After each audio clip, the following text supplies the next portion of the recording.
I found a tree in my backyard. I know that sounds silly. Like, how exactly does one find a tree in their backyard? How wouldn't they know it was there? It does sound strange, but I promise you that's exactly what happened. Little did I know at the time, the discovery of this tree would go on to greatly shape my reality for the ensuing months.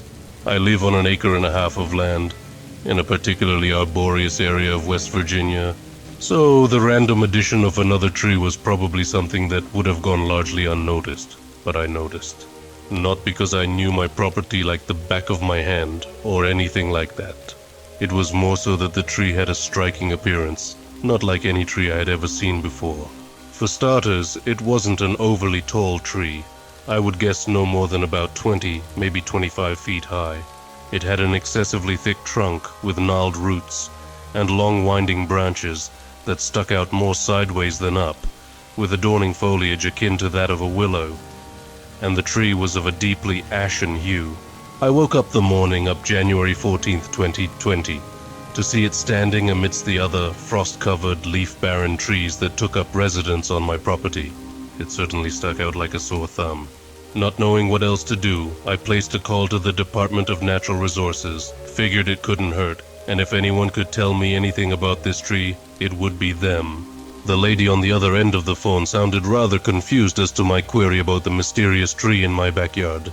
Almost as if she thought I was some sort of prankster who was just pulling her leg for a laugh.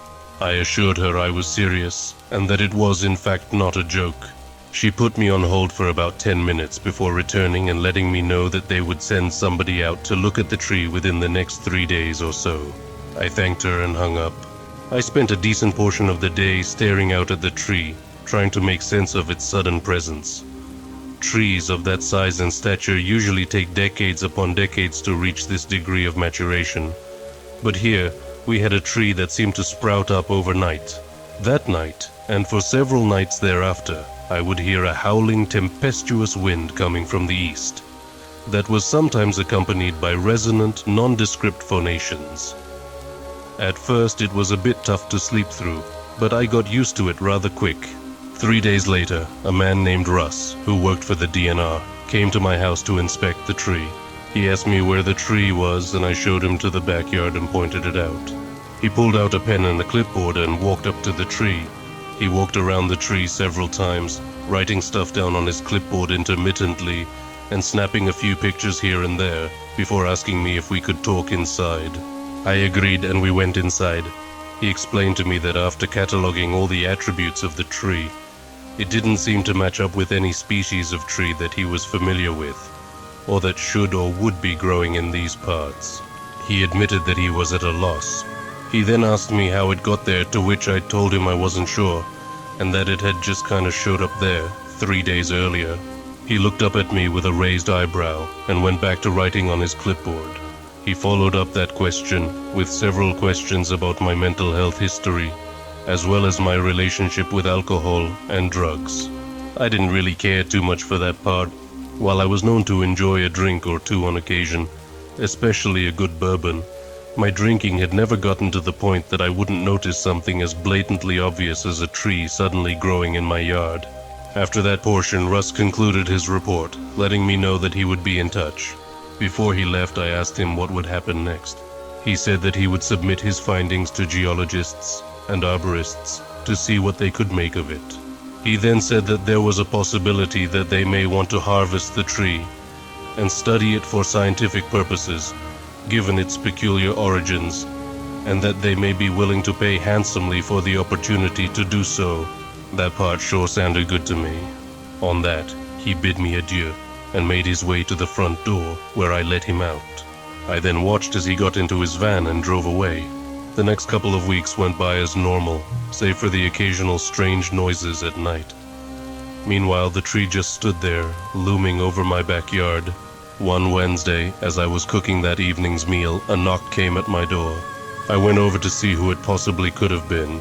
When I opened the door, I was greeted by 2 men in matching suits. They flashed their badges and told me that they were with the FBI and that they had gotten wind of a mysterious tree in my backyard. I confirmed their suspicions and told them the whole story pertaining to the tree. They stood there, ever unflinching, as I regaled them of the mysterious tree. After I got done telling them the story, they thanked me for my time and made their way towards their car. Before they could leave, however, I asked them what it was that they were concerned with. They told me that the abrupt appearance of an unidentifiable tree had come up on their radar as something that could potentially be a matter of national security. I asked what that meant, to which they told me not to worry, that it was under control, and to have a nice day. After that exchange, they got into their car and sped away. Not knowing what to make of that discourse, I just headed back inside to finish making my gumbo. A little over a half an hour after the FBI agents left, there came yet another knock on my door. Who could it be this time? I thought to myself. I got up from eating supper and went to see who it was. I opened the door to see my ornery neighbor Bill, flanked by his equally unpleasant wife, Carol, standing there. They ran a farm just next door. "What can I do for you, Bill?" I asked. "I noticed several government entities been stopping by your residence. What you got going on here, Reginald?" "Well, if you must know, a tree appeared in my backyard." Little did I know, the utterance of that sentence would set something off in Bill, and would set in motion an unbelievable chain of events. "A tree? What kind of tree?" he inquired. "Well, that's the thing, Bill. I'm not exactly sure. And on top of that, I'm not entirely sure how it got there either." "Been hitting the sauce a bit too hard there, eh, Reg?" he said with a small chuckle. "Not more than usual now. I suggest you mind your own business." "What goes on in these parts is my business," he retorted. "So, what's so damn special about a tree?" "Well, given that it's currently unidentified, it may be extremely rare, or even one of a kind. The guy from the DNR said it could be worth a bit of money. Now, if you would kindly show yourself off my porch." At that, Bill's ears perked up. "Money, you say?" he said before a sly grin grew across his face.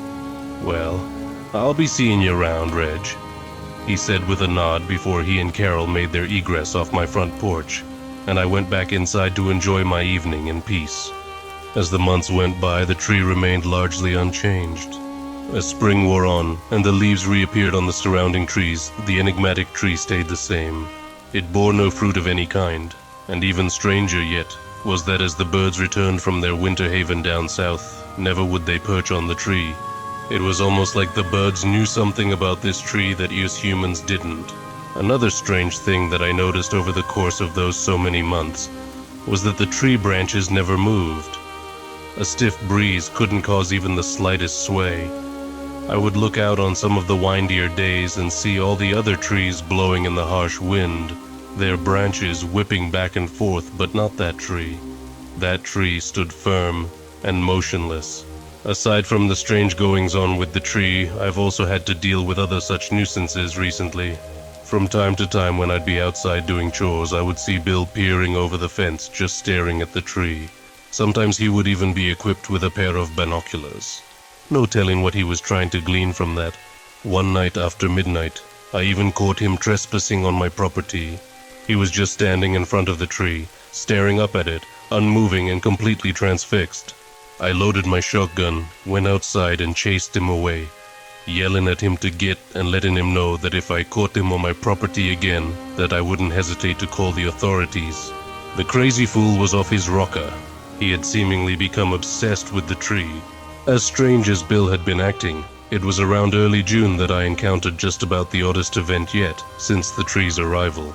I was out chopping wood in the backyard when I noticed a caterpillar making his way towards me, just inching along on the ground.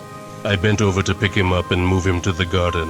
After placing the caterpillar in a bed of marigolds, I turned around to see what must have been hundreds of caterpillars coming towards me, in what I imagine was about as hurried a fashion as caterpillars could go. They all made their way past me, into my garden and other shrubs.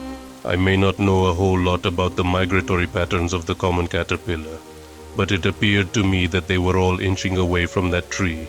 I had never seen such a sight in all my life. A couple days after the incident with the caterpillars, as I was sat on my couch watching TV, there came a knock at my door. I turned the TV off, got up, and made my way towards the door. I opened it to see two people in white lab coats standing there.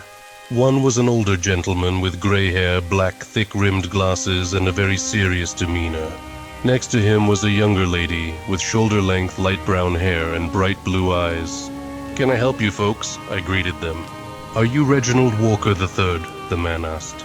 "Sure am. And who might you be?" I responded. "My name is Dr. Ben Gosder. I'm from the Laramie Ronson Research Institute in Hialeah, Florida, and this is my research assistant, Gabby." "Hello," Gabby said, in a chipper manner, with a smile and a wave. "She's a geology doctoral candidate at UC Santa Barbara. We're here about your tree." Man, doesn't anybody ever stop by just to say hi anymore? I laughed to myself. "Sure," I replied, "but how'd you hear about me?" "We were contacted by the West Virginia Department of Natural Resources. We were then contracted to do research on the tree, per your approval," he answered. "Yeah," Gabby interjected with an ardent tone of voice. "We believe we could be on the verge of a major scientific breakthrough with your tree," she said. "Well, that would sure be something, wouldn't it?" I replied. "So, if we have your permission, would it be all right if we went back and examined the tree?" Dr. Gosder inquired. "Be my guest," I said. "Great. We'll be out of your hair as soon as possible," he said in an assuring manner, before dismissing himself and heading to the backyard. I stayed inside and just got stuff done around the house, occasionally looking out to see how the scientists were doing. They were out there for at least a couple hours, taking measurements, documenting their findings and other such things. I didn't see them leave, but eventually I looked out the back window and didn't see them anymore. I hope they got what it was they were looking for. About a month later, I was out on the tractor when my phone began to ring. I pulled it out of my pocket and saw that I was getting a call from a number I didn't recognize, but I answered anyway with a typical greeting. "Hello," I said. "Hi, Mr. Walker?" the voice on the other end said. "Speaking," I replied. "Hi, Mr. Walker. This is Dr. Gosder from the Laramie Ronson Institute. I was at your property about 4 weeks ago. How are you doing this morning?" "I'm well. How about yourself?" "I'm doing just fine. I'm calling to tell you that after speaking to my superiors about my findings on your property, we are interested in moving forward with more extensive research proceedings and are prepared to make you an offer for the rights to do further tests on the tree. Tell me, are you sitting down right now?" "Well, I'm currently on a tractor, so I am moving, but sitting nonetheless," I joked. That's when he said that they were fixing to offer me $178,000 to harvest the tree, for the purposes of doing further research on it. I was stunned when I heard the amount of money they were offering me. I'm glad I didn't fall off the tractor. I happily accepted their offer. He thanked me for my gracious gift to the scientific community and told me the check would be in the mail soon. I thanked him and we hung up. So, while I was still very much so perplexed by the tree, it looked as though it was about to net me a pretty penny. I figured this was an occasion that called for a nice, smooth glass of bourbon. With it being a small town and all, word traveled fast of my impending capital gain. And in no more than 3 days after getting the offer, lo and behold, it was front page news. There, plastered across the front page in bold lettering, where everyone across the county could see it, was the news of the sale. In what seemed like an attempt to shift the spotlight to himself, it appeared as though Bill had gone to the press as well. Because 2 days after the initial report, I saw in the paper that he was trying to stake some sort of claim to my small fortune, claiming that he gave me the seeds that grew the mystery tree, and that entitled him to a portion of the sum of money I was prepared to receive. An audacious and untrue claim, to say the least, but not unforeseen. It seems as though just about any time someone comes into a little bit of money, there's bound to be those who try to get a piece of it, spinning all sorts of craziness in their heads to justify their selfish, unfounded beliefs. It was later that day that things came to a head. I was outside pulling weeds in my yard when I heard footsteps come up behind me. "You don't deserve all that money," said a voice in a snarl. I stood up and turned around only to be met with a bludgeoning force to my face. I fell to the ground immediately in severe pain. Seeing stars, I looked up to see Bill and Carol standing there. Bill was stood there with a crazed look in his eyes and holding a chainsaw, that being what he appeared to have struck me with. "No, sir, you do not. My farm has been floundering for years, and you just luck into some fancy tree. Well, I'm not having none of that. He hissed sharply. "If I can't has the good fortune you got from this tree, then you can't neither." With that, he and Carol left me, heading further back into my backyard. Still being woozy from the blow I took to the head, there wasn't much I could do. Bill and Carol made their way over to the tree. When they made it to the base of the tree, Bill fired up the chainsaw. A palpable wave of dread washed over me, and I felt utterly helpless. Bill let out a primal holler before ramming the chainsaw into the trunk of the tree. He sawed away for a few seconds before pulling the chainsaw away from the tree. It appeared as though he hadn't even made a dent in the tree. "What in the—" he said aloud with a degree of confusion in his voice before going back to sawing at the trunk. Just then, a mighty stern gust of wind came, knocking Bill and Carol to the ground and knocking the chainsaw out of Bill's hands. "What kind of god-forsaken tree is this?" Bill exclaimed. "Well, I got something else for you," he said with a wicked look on his face. Getting himself up off the ground, Bill then pulled out a match, struck it, and slowly approached the tree. "If I can't cut you down, I'll burn you down," he cackled. He then continued in a hobbled shuffle towards the tree, holding the match out.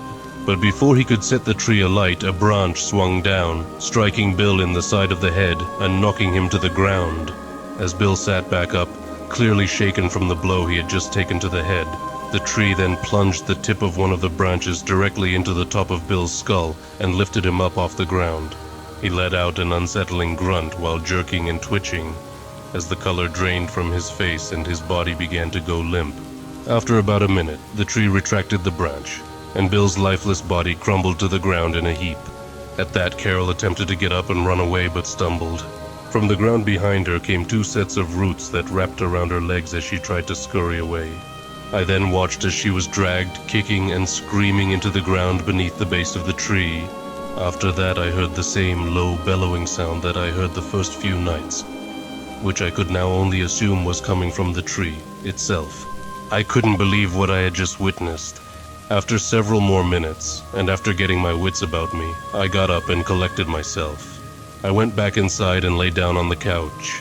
Figured some rest was certainly in order after all the night's commotion.